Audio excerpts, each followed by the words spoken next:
falar sobre o incômodo e o cômodo, né?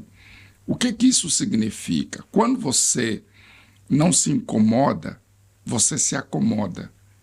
Já viu aquela pessoa que o pecado não o incomoda? As coisas erradas não o incomoda? Se ele tiver que fumar, beber, viver na promiscuidade, na prostituição, adultério, mentir, roubar, se ele viver de acordo com a vontade desse mundo, ele não se sente incomodado. E quando o pecado já não o incomoda, já não mexe com o seu subconsciente, já não mexe com a sua consciência, você acaba se acomodando. Por isso nós temos muitas pessoas na igreja que frequentam as igrejas, mas que infelizmente vivem uma vida morna. Uma vida morna no que diz respeito à fé, porque acabaram se acomodando, acabaram cauterizando a mente. A mente está cauterizada, está calojada. Então o pecado já não dói. Aquilo que é errado já não acusa a consciência. E isso é grave.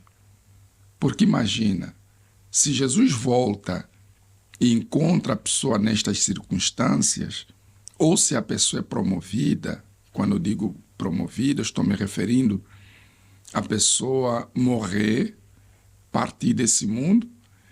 Agora, partir desse mundo sem a certeza da salvação da alma, sem ter a consciência de que se morrer agora está salvo, para onde irá a alma dessa pessoa? Então, eu sou de opinião, meu amigo, minha amiga, que o pecado deve sim incomodá-lo. O que é errado deve incomodá-lo. A consciência deve doer. Você deve se sentir acusada. E quando você se sente incomodado, então você não se acomoda, você ora, você busca Deus, você se entrega, você busca estar mais próximo do Pai, estar mais próximo de Deus. Assim esteve a igreja de Laodiceia. A Bíblia fala sobre a igreja de Laodiceia como a igreja morna. Aquela igreja fraca, aquela igreja que levava a palavra no piloto automático. Há pessoas assim, que já sabem como orar, como pregar, como evangelizar, como fazer a obra, mas tudo no piloto automático, tudo no profissionalismo. Deus já não fala, Deus já não orienta, Deus já não está na frente daquele trabalho espiritual que a pessoa diz estar a fazer. Se Deus não estiver na frente, se Deus não estiver a falar, é porque a pessoa está a fazer as coisas do ponto de vista profissional, no piloto automático. E uma igreja que age e anda nesses moldes é uma igreja fraca, é uma igreja morna. Tem a letra, tem um conhecimento, mas do ponto de vista espiritual é uma igreja fraca e distante de Deus. Vamos lá em Apocalipse, para você entender melhor. Apocalipse 3, versículo 16, diz assim: Assim, porque és morno, e não és frio nem quente, vomitar-te-ei da minha boca. Como dizes, rico sou e estou enriquecido, e de nada tenho falta, e não sabes que és desgraçado, e miserável, e pobre, e cego, e nu. Assim era a condição espiritual da igreja de Laodiceia, que, do ponto de vista do mundo, do ponto de vista humano, era uma igreja rica, não faltava nada. Mas do ponto de vista espiritual, eles eram miseráveis, eram desgraçados, como está escrito aqui, pobre, cego e nu. Eles eram mornos. Eram aqueles que viviam de aparência. Trazendo para a nossa vida, quando você é aquela pessoa que está distante de Deus porque a sua comunhão com Deus já não existe, você não ora, não busca, você já não é aquela pessoa que carrega a alegria do Espírito Santo dentro de você, e por conta disso você carrega um vazio, mesmo conhecendo a palavra, do ponto de vista espiritual, sendo uma pessoa morna, sendo uma pessoa fria, você está equiparado à igreja de Laodiceia.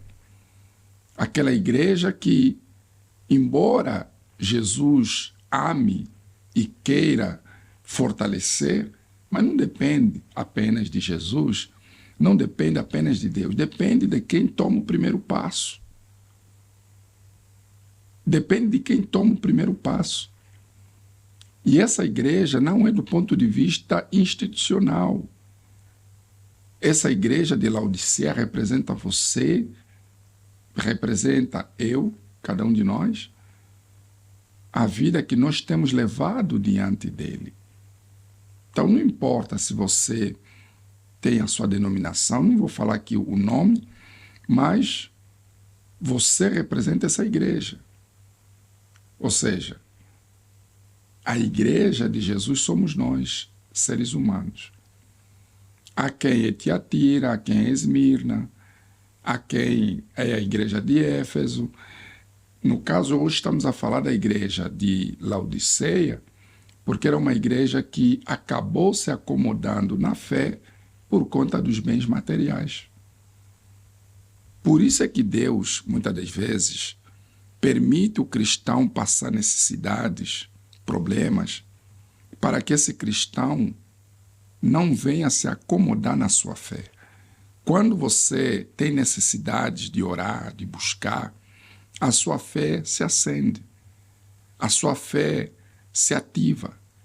Mas quando você acha que não deve orar porque você está bem de saúde, prosperidade, você não lhe falta nada, o casamento está bem, tudo vai bem, ninguém mexe com você, ninguém lhe persegue, ninguém lhe humilha. Ou seja, tudo vai a mil maravilhas. Você tem que ter muito cuidado com isso. Porque esse bem-estar ou sensação de bem-estar te leva à acomodação. Muitos têm se acomodado por conta dessa sensação de bem-estar. Não é que as coisas estão bem, não estão bem. Porque não tem como alguém que está fraco, alguém que está distante de Deus estar bem. Não é possível. A pessoa não está bem. Mas ela tem essa sensação porque come bem, tem um carro, tem uma casa, tem uma família. Quer dizer, humanamente está tudo bem, então ela acha que está bem. Por isso é que há pessoas que acham que não devem ir à igreja, porque ela diz que não lhe falta nada. Há quem mesmo fala que Deus é o seu dinheiro. Como é que Deus pode ser o seu dinheiro? Não é possível isso. Não é possível Deus ser o carro, a casa, ou o dinheiro, ou os bens que a pessoa tem. Não é possível. Mas a sensação de bem-estar é que faz com que a pessoa pense dessa forma. Mas lá no fundo, preste atenção, lá no fundo há um vazio. Há um vazio, há um buraco lá no fundo da alma, que ninguém sabe, só você sabe. Só você sente esse vazio.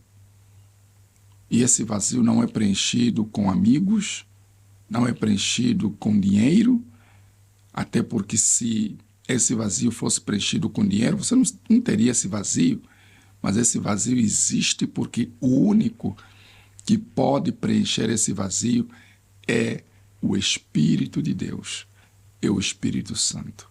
É um espaço reservado para a presença de Deus. Aliás, todo ser humano tem esse espaço que Deus reservou dentro do ser humano, espaço esse que deve ser preenchido com a presença de Deus, preenchido com o Espírito Santo. Mas aqui, no desenvolvimento desses 2 versículos, olha só o que está escrito aqui. Há 2 tipos de riquezas. A espiritual, constituída de ouro refinado pelo fogo divino, que é a palavra de Deus, e a material, constituída do ouro deste mundo. Eu tenho dito que na vida você está diante de 2 escolhas. Você pode escolher o certo, como pode escolher o errado. Deus não nos criou como robôs, como marionetes. Deus nos criou como seres pensantes, seres que têm uma fé que pensa. Pessoas que pensam, pessoas que têm o raciocínio e têm o poder de decisão. No caso aqui, nós temos a riqueza espiritual e a riqueza material.